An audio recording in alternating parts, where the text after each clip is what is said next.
गजानंद जय जय गजानंद लंबोदर महाराज है। और जय गजानंद जय जय गजानंद लंबोदर महाराज है। और लंबोदर महाराज है, लंबोदर महाराज है।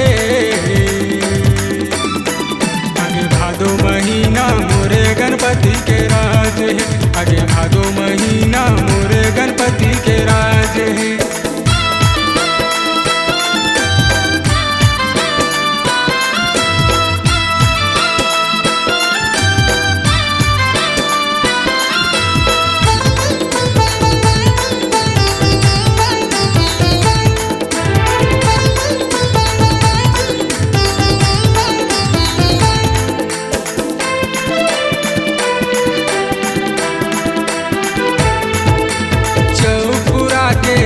जला के करत तोरो बखानी गा बप्पा करत तोरो बखानी।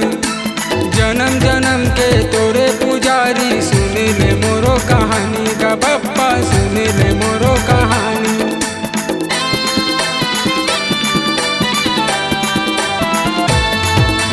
चौपुरा के दिया जला के करत तोरो बखानी गा बप्पा करत तोरो बखानी। जन्म जन्म के तोरे पुजारी सुन ले मोरो कहानी गा बप्पा सुन ले मोरो कहानी। मोर गजानंद गजमुखी गणराज है। अरे मोर गजानंद गजमुखी गणराज है।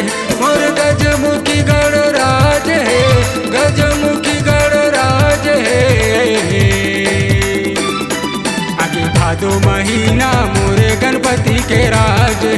आगे भादो महीना मोरे गणपति के राज है।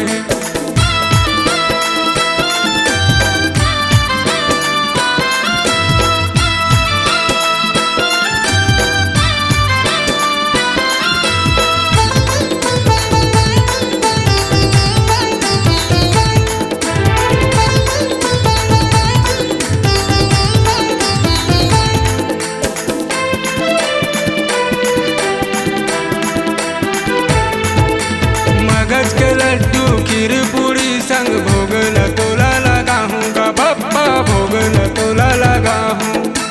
तोरे आगू माया रति गा के सो मैं तोला सुना हूँ गा बप्पा सो मैं तोला सुना हूँ।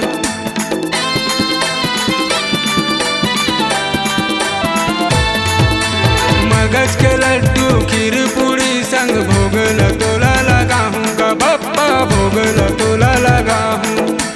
तोरे आगू माया रति गा के सो मैं तोला सुना हूँ गा बप्पा सो मैं तोला सुना हूँ।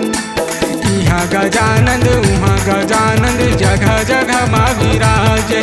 मोर यहाँ गजानंद वहाँ गजानंद जगह जगह माँ विराज है। और जगह जगह माँ विराज है, जगह जगह माँ विराज है। आगे भादो महीना मोरे गणपति के राज है। आगे भादो महीना मोरे गणपति के राज है।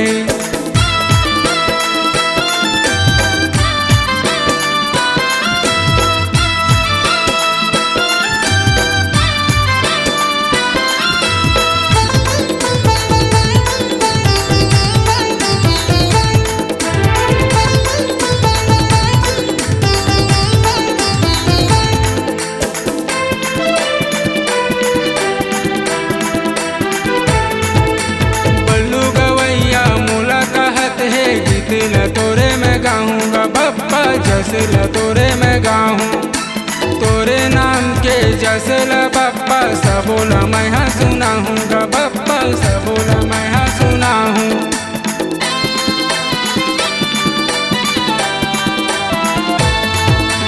बल्लू गवैया मोला कहत है जितला तोरे मैं गाऊँगा बप्पा जसला तोरे मैं गाऊँ।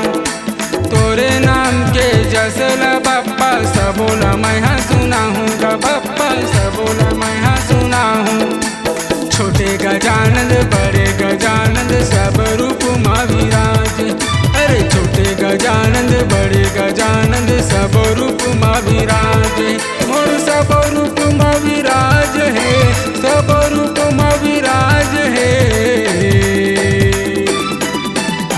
भादो महीना मोरे गणपति के राज है, आगे भादो महीना मोरे गणपति के राज है, आगे भादो महीना मोरे गणपति के राज है, आगे भादो महीना मोरे गणपति के राज है, आगे भादो महीना मोरे गणपति के राज है।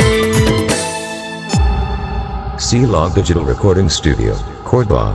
Contact number 9907119215.